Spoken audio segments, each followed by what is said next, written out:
বিসমিল্লাহির রহমানির রহিম। আসসালামু আলাইকুম। দেশ এবং দেশের বাইরে থেকে যারা আমার এই ভিডিওটি দেখছেন তাদের সকলকে অনুরোধ করছি আমার ভিডিওটি পুরোপুরি দেখবেন। আমি আজকে যে বিষয়টি নিয়ে আপনাদের সামনে এই ভিডিওটি বানিয়েছি সেটা একটি আমার চোখের সামনে ঘটে যাওয়া একটি বাস্তব ঘটনা, যেটা দেখে আমি সত্যিই অনেক মর্মাহত হয়েছি। এবং আমি একটা জিনিস এই জায়গা থেকে শিক্ষা নিয়েছি যে দুনিয়াতে আসলে ভাই কেউ কারো নয়। আজকে আপনি বেঁচে আছেন, আপনার মূল্য আছে। আপনি বেঁচে নেই, আপনার এক জাররা পরিমাণ কোনো দাম নেই। আপনার পরিবার পরিজন আত্মীয় স্বজন কারোর কাছে নেই। এটার বাস্তব একটি শিক্ষা আজকে আমি গ্রহণ করেছি। আজকে নয়, ভিডিওটি আমি 2 দিন আগে বানানোর জন্য পরিকল্পনা করেছিলাম, যেহেতু এই বাস্তবতার সম্মুখীন হয়েছিলাম আমি লাস্ট দুই দিন আগে। তো বিষয়টা এইরকম, আমার নিজের এলাকায় একজন রিনাউন্ড একটা মানুষ, আমাদের এলাকার মাতব্বার বা মণ্ডল যাই বলেন না কেন, তিনি মারা গেছেন। ইন্না লিল্লাহি ওয়া ইন্না ইলাইহি রাজিউন। আল্লাহ তাকে জান্নাত নসিব করুন। অত্যন্ত ভালো একজন মনের মানুষ ছিলেন, 5 ওয়াক্ত নামাজ পড়তেন। আর আমি ব্যক্তিগতভাবে, সে আমাদের কোনো আত্মীয় স্বজন হয় না, তারপরেও আমার সবথেকে বেশি কষ্ট লাগে যে ঝড় ঝাপটা যাই হোক না কেন তাকে মসজিদে পাওয়া যেত।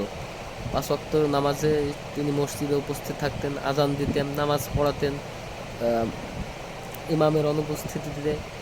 সে অত্যন্ত ভালো মনের একজন মানুষ ছিলেন এবং আল্লাহ তাকে গত কয়েকদিন আগে এহ জগতের মায়া ত্যাগ করিয়ে পরজগতে নিয়ে গেছেন।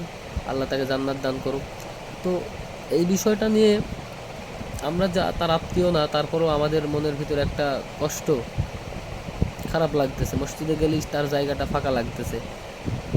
এই জায়গা থেকে আমাদের নিজেরই অনেক কষ্ট লাগতেছে। কিন্তু আমার সবথেকে বেশি খারাপ লেগেছে যেদিন সকাল 9টার সময় তার জানাজার নামাজ অনুষ্ঠিত হয়। জানাজার নামাজ পড়ে আসার পর বিকেল গড়াবে মুহূর্তে আমি আমার দোকান থেকে বাসায় আসতে আসতে দেখতেছি যে তার 4-5টা ছেলের বউ হাসতে হাসতে কবর দেখতে যাচ্ছে। হাসতে বুঝেন ব্যাপারটা, যে হাসতে হাসতে কবর দেখতে যাচ্ছে। যে লোকটা গতকালকে রাতে মারা গেছে, আজকে সকালবেলায় তার জানাজা হয়েছে, সেই মানুষের আত্মীয় স্বজনগুলা হাসতে হাসতে কবর দেখতে যাচ্ছে। কতটা বিকৃত মন মানসিকতার মানুষ হলে এই ধরনের কাজগুলা করতে পারে বা এরকম পরিবেশ তৈরি করতে পারে। বুঝেন একটা ব্যাপার যে কতটা বিকৃত মন মানসিকতার মানুষ হলে হাসতে হাসতে কবর দেখতে যাচ্ছে সবাই মিলে। যে মানুষটা গতকালকে রাতের বেলায় মারা গেছে এবং সকালে আজকে যার জানাজা হয়েছে, সম্পর্কে তার ছেলের বউ, মেয়ে যাই হোক না কেন, সম্পর্কে তার ছেলের বউ। বুঝেন ব্যাপারটা, আসলে দুনিয়াটা কোন জায়গায়, মানুষের বিবেকবোধ কোন জায়গায় পৌঁছেছে। আপনার মূল্যটা কোথায় ভাই? বুঝেন কোথায় আপনার মূল্যটা, একটুখানি বুঝেন।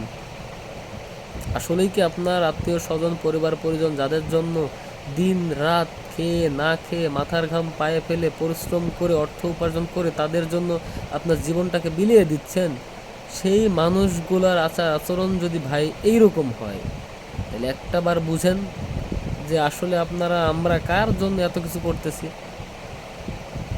ভাই, যারা আমার এই ভিডিওটি দেখছেন, অনুরোধ করতেছি ভাই, নিজের জন্য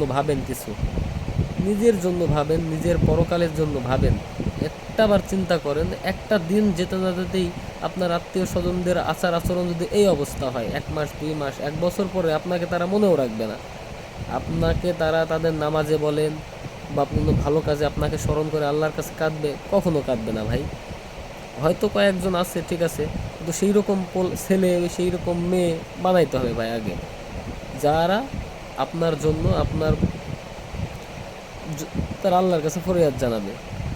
তো ভাই, অনুরোধ করে বলতেছি ভাই, আপনারা নিজের জন্য ভাবেন, আল্লাহর কাজ করেন, নিজের জন্য কিছু একটা করেন, পরকালের জন্য আল্লাহর কাছে কিছু একটা চান ভাই।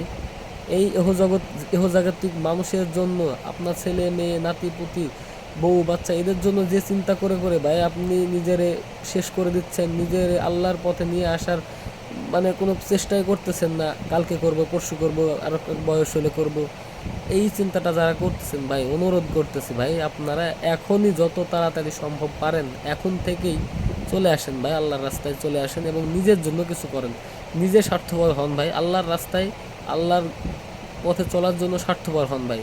আল্লাহর রাস্তায় চলার জন্য যদি আপনি স্বার্থপর হন, তাহলে সার্বিকভাবে আপনার কল্যাণ হবে, আপনার পরিবার পরিজনের কল্যাণ হবে, আপনার নাতি পুতি ছেলে মেয়ে সকলের কল্যাণ হবে ভাই।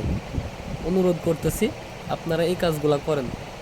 আর নিজের পরিবার পরিজনকে ভাই ইসলামী শিক্ষায় একটু ভাই শিক্ষিত করেন। যদিও অনেকেই অনেকের পরিবারের মানুষজনকে পারে না ভাই, চেষ্টা করেন নিজের পরিবারকে সেই শিক্ষায় শিক্ষিত করা, যাতে এইরকম একটা পরিস্থিতিতে এইরকম আচার আচরণ যেন না করে ভাই।